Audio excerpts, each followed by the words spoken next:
Good morning. We're so happy to have you back with us. I hope that you really enjoyed last week's lesson about David and about how God looks at our heart and about how much that God loved David and how we talked about love and joy and peace and patience, kindness, goodness, faithfulness, gentleness, and self-control. Now, we're going to review last week's memory verse. We're going to sing a new song. And then after Miss Kelly's lesson, we're going to be really silly again, and we're going to go over our Fruits of the Spirit song and our new memory verse. All right, so let's get started. I hope y'all remember last week's memory verse. It was really important because it talks about how God looks at our heart. All right, for the Lord sees not as man sees. For man looks on the outward appearance, but the Lord looks on the heart. 1 Samuel 16:7. All right, one more time. For the Lord sees not as man sees. Man looks on the outward appearance, but the Lord looks on the heart. 1 Samuel 16:7. Very good. All right, this morning I want us to just share our joy and our love for Jesus. And so we're going to sing I've Got the Joy, Joy. And I want you to sing it like you've got a lot of joy, okay? I've got the joy, joy, joy, joy down in my heart. Where? Down in my heart. Where? Down in my heart. I've got the joy, joy, joy, joy down in my heart. Where? Down in my heart to stay. And I'm so happy, so very happy. I've got the love of Jesus in my heart, down in my heart. And I'm so happy, so very happy. I've got the love of Jesus in my heart. I've got the peace that passes understanding down in my heart. Where? Down in my heart. Where?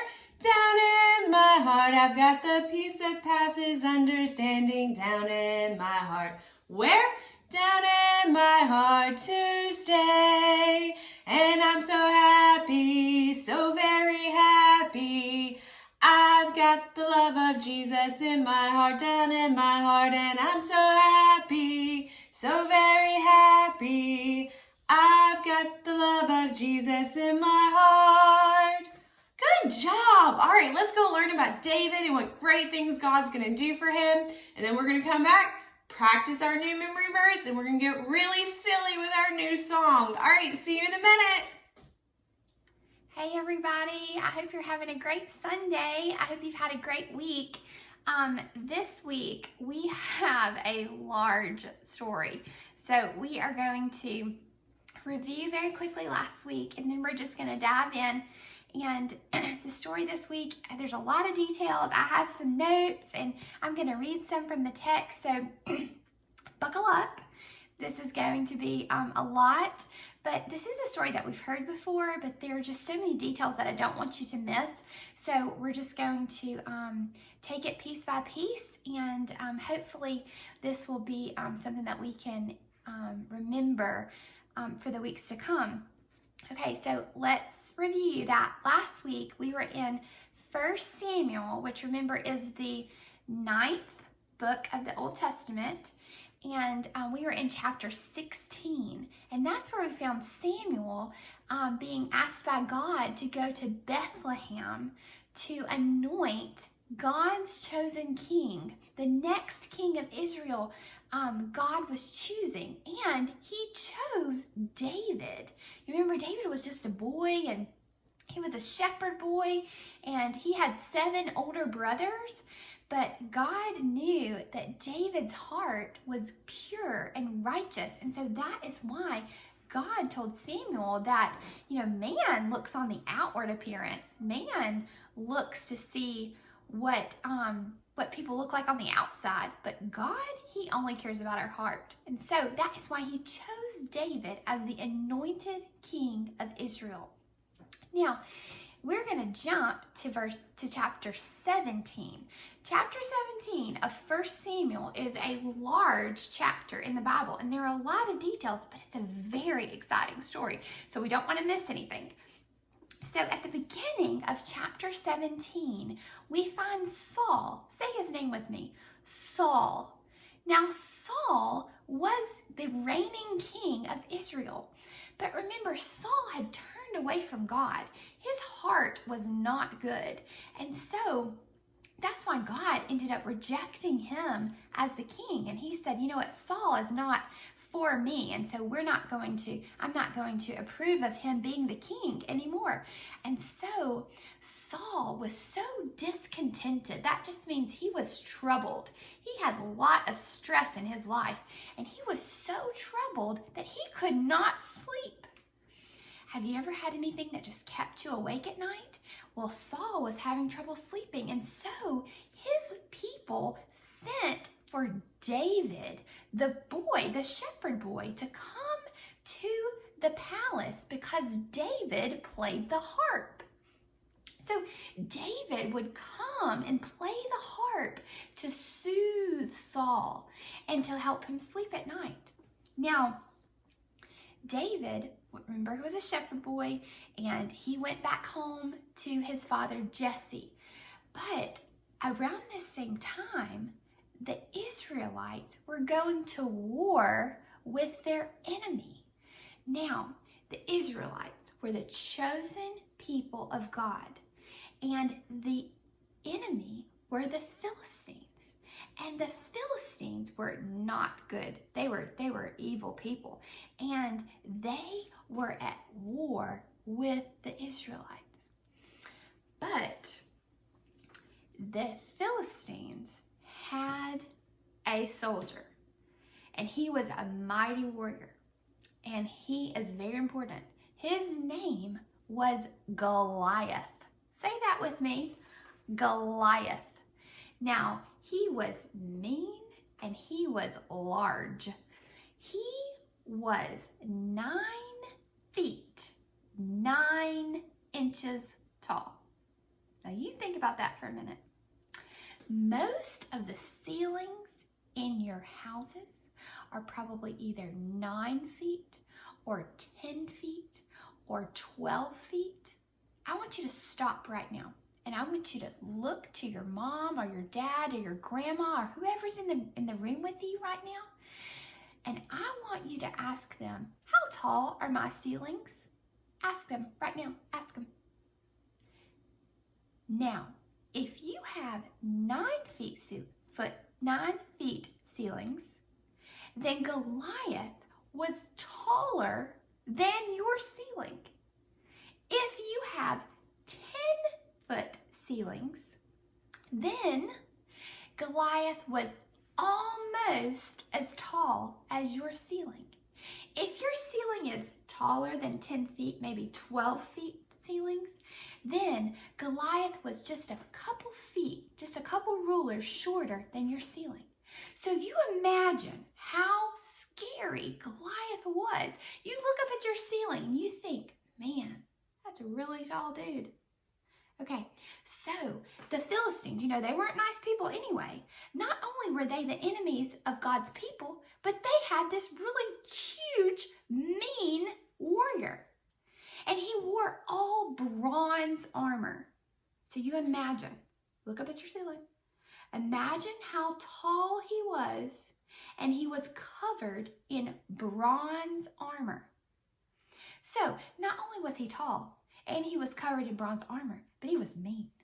And so he would come out and he would tease Israel and he would taunt them and he would say, choose somebody who can beat me. But no one was willing to come and fight Goliath. What was his name? Goliath. Now, he made a deal with the Israelites. And he said, if you choose someone to fight me and they beat me, we, the Philistines, will be your slaves. But guess what? Nobody was willing to fight Goliath. No one. And so, for 40 days, I want you to do 40. 40. 40 days. Goliath, look up at the ceiling, tall, bronze Goliath, taunted and teased, and he made fun of the Israelites, and he said, "Who will fight me?" But nobody wanted to. Now, so all of that's going on in the valley. But in Bethlehem, Jesse, remember Jesse, had the 8 sons, he's David's dad. Jesse sends David with some food. And he says, go check on your brothers, because David had 3 brothers who were fighting in the war, the battle against the Philistines. So Jesse said, here, take David, take this food to your brothers and check on them. So David took the food to the valley where the battle was going on. And he saw the giant Goliath. Look up at the ceiling, Goliath. And he said, who is going to fight him? Well, they told him, no one can fight him because he's so mean and he's so big. And David said, I have killed lions and bears, and God will help me kill this giant. Well, David's brother, Eliab, he was the oldest. He was fighting in the battle, and he said, David, you need to go home. You do not belong here. You are just a boy. You need to go back to your sheep. But David volunteered. That means he stepped up and he said, I will fight this giant. And so when Saul, remember Saul is the king, when he heard that this little boy David was willing to fight the giant, he summoned him. That means he called for David. He said, bring him to me. I want to know him. And so Saul summoned David, and David came. And he said, I will fight Goliath.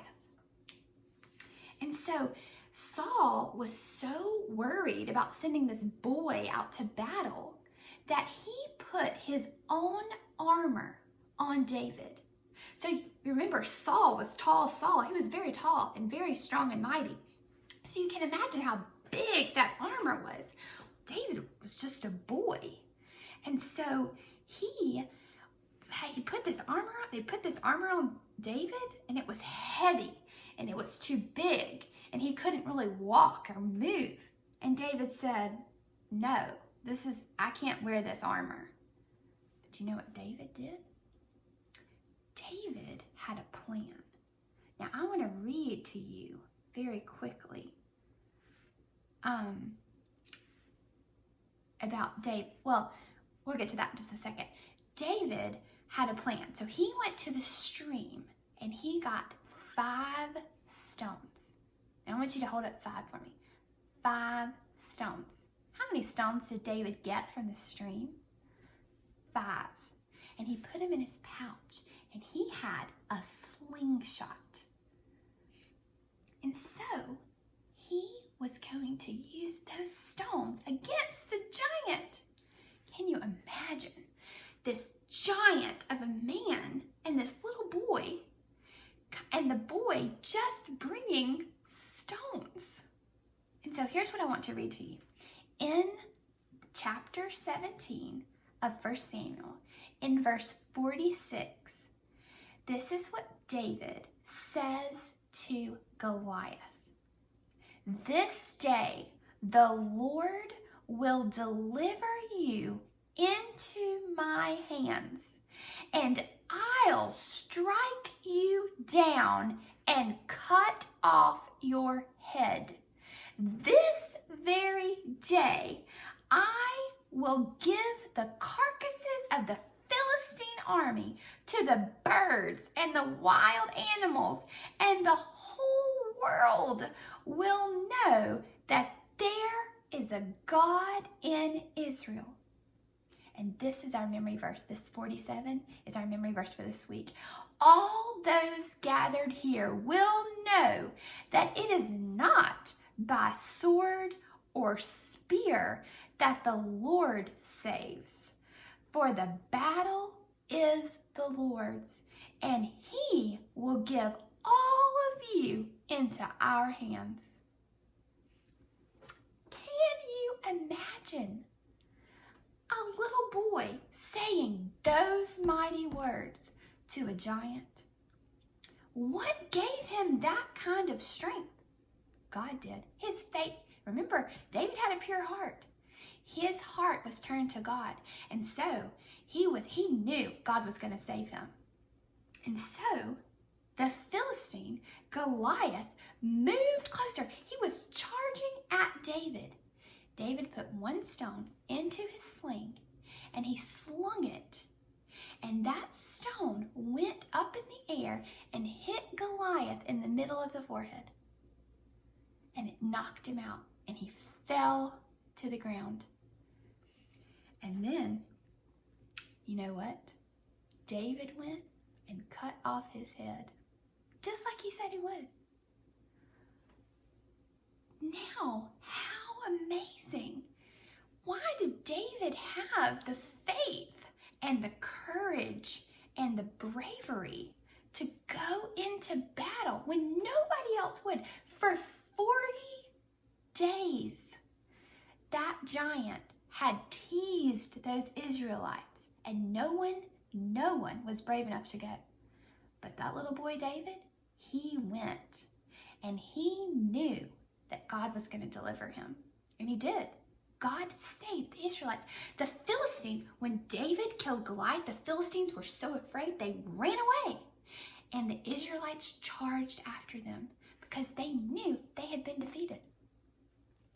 And after David killed Goliath, Saul said, I need to know, whose son is this? And he said, I am the son of Jesse. Now, there is a lot more to come from David because David was God's chosen one. So I hope this week we have the kind of courage that David had and the faith to know that God is on our side and he will always take care of us. Now we're going to review one more time really quickly that memory verse that comes from 1 Samuel 17 verse 47.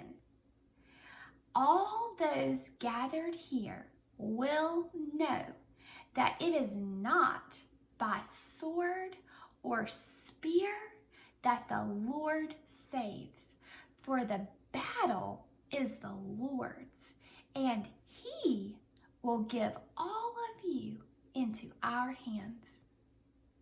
It's very powerful. David was very brave. I hope you have a great week, and I hope we are 1 week closer to all being together again. Hi, I'm so glad that you're back with us. Hope you enjoyed this story about David and about Goliath and about how God won that battle for David. All right, let's go over our memory verse that Miss Kelly taught us. It is not by sword or spear that the Lord saves, for the battle is the Lord's, and he will give all of you into our hands. 1 Samuel 17:47. Good job. Let's do it again because I know this one's new. It's not by sword or spear that the Lord saves, for the battle is the Lord's, and he will give all of you into our hands. 1 Samuel 17:47. All right, I hope y'all are ready to get really silly, and let's sing our Fruits of the Spirit song. I know that it's really silly, but it's a lot of fun, and this song really helps us remember those qualities that God wants to find in our heart. All right. The fruit of the Spirit's not a banana. The fruit of the Spirit's not a banana. If you want to be a banana, you might as well hear it. You can't be a fruit of the Spirit, because the Spirit is love, joy, peace, patience, kindness, goodness, faithfulness, gentleness, and self-control. Love, joy, peace, patience, kindness, goodness, faithfulness, gentleness, and self-control. Good job! Y'all have been practicing from last week. Let's think of a fun one. What about a cherry? The fruit of the Spirit's not a cherry. The fruit of the Spirit's not a cherry. If you want to be a cherry, you might as well hear it. You can't be a fruit of the Spirit, because the Spirit is love, joy, peace, patience, kindness, goodness, faithfulness, gentleness, and self-control. Love, joy, peace, patience, kindness, goodness, faithfulness, gentleness, and self-control. Good job. All right. Ooh, let's do grapes again. Remember, you got to get in a bunch, so find somebody to jump up next to. The fruit of the Spirit's not a grape. The fruit of the Spirit's not a grape. If you want to be a grape, you might as well hear it. You can't be a fruit of the Spirit, because the Spirit is love, joy, peace, patience, kindness, goodness, faithfulness, gentleness, and self-control. Love, joy, peace, patience, kindness, goodness, faithfulness, gentleness, and self-control. All right, let's do one more. What's a fun fruit? What about watermelon? All right. The fruit of the Spirit's not a watermelon. The fruit of the Spirit's not a watermelon. If you want to be a watermelon, you might as well hear it. You can't be a fruit of the Spirit, because the Spirit is love, joy, peace, patience, kindness, goodness, faithfulness, gentleness, and self-control. Love, joy, peace, patience, kindness, goodness, faithfulness, gentleness, and self-control. All right, good job. I hope you take those fruits of the Spirit with you all week long and you apply these things to your life. And now we're going to go join Miss Centel in a fun craft. I'll see you next week. Hey guys, we are going to be drawing a game we're going to play today about David and Goliath. We're going to be drawing a Goliath, and then after you've drawn him and put him together and colored him, then you're going to place a cup on his head. You're going to go find 5 stones outside somewhere, and you're going to play a game of tossing those stones into his head. All right, so let's get going. We're going to start with his head's going to fill up this one sheet of paper. Okay, so we're going to start that. Then we'll draw his body on another piece, his top body, and then his lower body. So here we go. We're going to draw Goliath. I want you to draw a big rainbow line. Does that sound good? All right, then I want you to put a curve here, and a curve here, and I want you to connect those curves. Good job.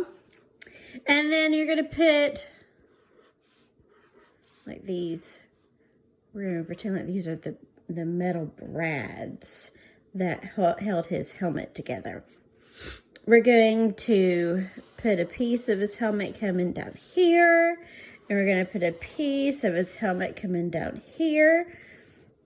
And he was an angry man. So we're going to draw his eyes going straight across, with his eyebrows going down. And draw his eyes just on the bottom. He's going to be looking down. Because remember, he was looking down on David. He was not a happy man with David. All right, so now we're going to draw him a big mustache here. We'll give him a nose. Put his nose in, coming up with it. Okay, we're not going to add a lot of detail to that. Let's go ahead and put his mouth in. It's just kind of a wavy line. And you can put his tongue. We'll color that red. And then we'll finish out his beard in just a minute. So now we have his face. So when you're playing the game, you're going to put your cup right here, because that's where David hit his head. We probably put this down too low, but that's okay. Hit his head and to knock him out. Actually, probably it's right here, up between the eyes. That would have been a great place to hit somebody to knock them out. But you're going to place it up here when you start playing your game. So this is his head. All right, so we're going to move his head.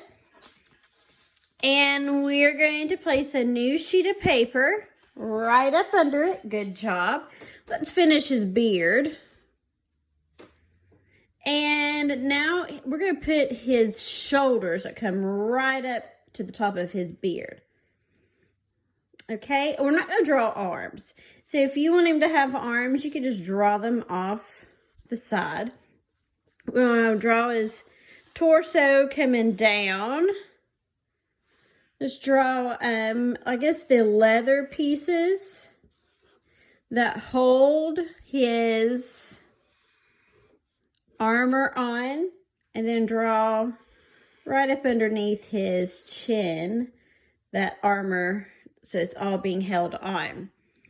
All right, and then this was his, like that metal piece. I think of a Roman. I am making him kind of Roman. Doubt Goliath was Roman, but this gives us a good idea of, you know, a good model for playing our game. All right, one more piece. Okay, I'm gonna have to just move the head because my table is not that long. So I'm gonna move that up there. I'm gonna move this right here is going to be the very bottom of him. If you want to draw one more after this to have legs, that's perfectly wonderful. But I'm not.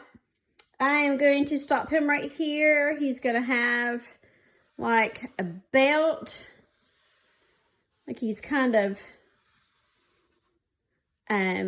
been, you know, that's holding this sword. We gotta draw his big ginormous sword coming. I'm gonna draw it going off the paper, okay? We're gonna have this big piece coming here. We can give it some, we can piece it together. Give it that metal. It's hanging on there. And then I'm going to make his pieces of the bottom part of his armor. All right. So your next step is to color this. Once you're finished coloring it, Mom could be finding you a cup while you are coloring your Goliath. All right, you're going to tape your pieces together once you're finished coloring. All right, and then you're going to go find you a cup. Now, this is a plastic cup I have. I'm going to move some items. Here we go. All right, and you're going to go find you 5 little rocks or big rocks that'll fit into your, you're going to set your cup there. You know, and this is going to be your game, okay? You have 5 stones to get into the cup.